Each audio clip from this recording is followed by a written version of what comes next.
চা বাগান মানে শিলিগুড়ির কথা প্রথমেই মনে পড়ে আমাদের।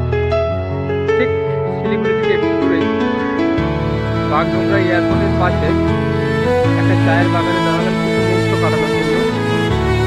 পাশ থেকে নানা রকম আওয়াজ পাচ্ছি। দেখুন চায়ের বাগান।